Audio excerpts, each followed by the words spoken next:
On this 50th Earth Day, one like no other, we want to mark this moment with Jane Goodall, one of the world's most renowned scientists and environmentalists. A new National Geographic documentary explores her life and work, teaching generations how interconnected we are with the natural world.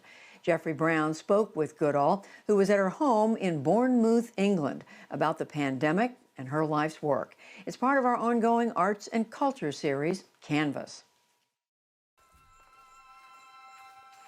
For decades, Jane Goodall has traveled the world as a nonstop advocate for the conservation of animals and the earth. Now, like the rest of us, she's confined to her home. But she says, I've never worked harder in my life because, it's the 60th anniversary of the research at Gombe. We were going to be celebrating all the year. We were just in a perfect situation for good fundraising, and then boom, everything stops. So I'm trying to keep up the momentum. her work now is virtual, and as always, even at 86, virtually nonstop. As we see in the film, it all began in 1960, when a young British woman without a college degree went to what is now Gombe Stream National Park in Tanzania to live with and study chimpanzees in a new way. It's absolutely so vivid. And of course, it was a time when the chimpanzees were like part of my family. And the striking thing was how like us they actually are. When I got to Cambridge, because Louis Leakey said I had to get a degree, I was told I'd done everything wrong. I shouldn't have given the chimps names. They should have had numbers. I couldn't talk about personality, mind, or emotion. Those were unique to us, I was told. But I'd been taught by my dog, Rusty, who sits near me. Rusty, he was a very, very special dog. And there's never been another dog quite like him. Look at that. Look at Rusty and look at a young Jane Goodall. Look at us, side by side. But Rusty was a special dog. All dogs are special, really, but he was extra special. And of course, animals have personalities, minds, and emotions. And now science has been forced to accept we're not, after all, the only beings with those attributes. Changing minds and practices hasn't always been easy, but she's gotten results. Goodall campaigned against using chimpanzees and other animals for medical research. She's also been a leading voice against animal trafficking and other abuses. And she sees a disregard for nature and disrespect for animals behind today's global pandemic. While the exact origins of COVID-19 are being examined and debated, evidence points to China's so-called wet markets, where live animals and meat are sold. This is a virus that jumped from animals to humans. We are all interconnected. And if we don't get that lesson from this pandemic, then maybe we never will. How does that force the lesson on us?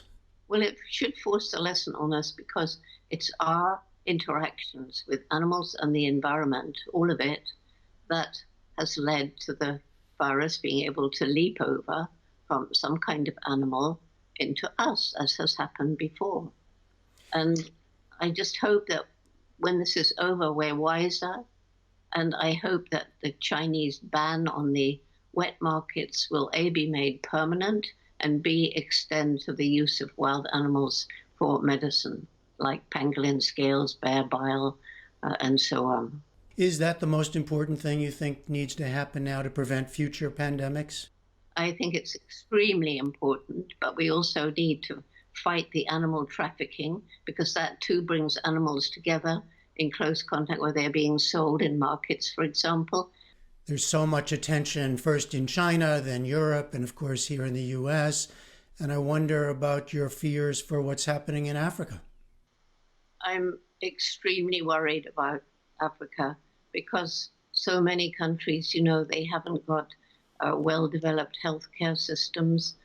And people who make their money living day by day by day, like the street vendors and people like that, if they can't ply their trade, and they can't, I don't know what's going to happen. There'll be anger, there'll be riots, there'll probably be violence.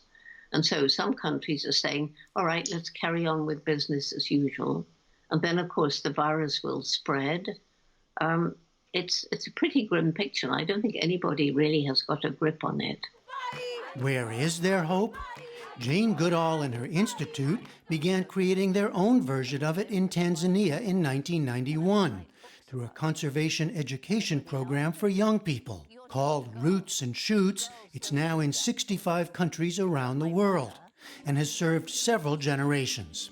I wonder if you're thinking about your own mortality and what you'll leave behind and who will pick up afterwards. Well, I'm being 86.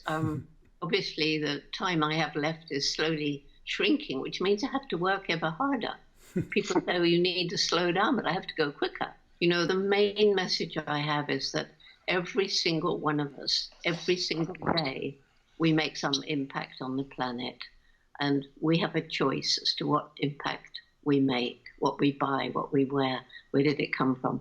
And if enough of us make ethical choices and start thinking in a new way, then business will have to change because of consumer pressure. And governments will just have to obey the will of the people if there's enough of us willing it. So each one of us is part of this growing. It's my greatest reason for hope. All right, Jane Goodall, thank you for talking to us. Thank you very much for inviting me. What an extraordinary woman and what an extraordinary life of contributions. Thank you, Jane Goodall. And Jeff Brown.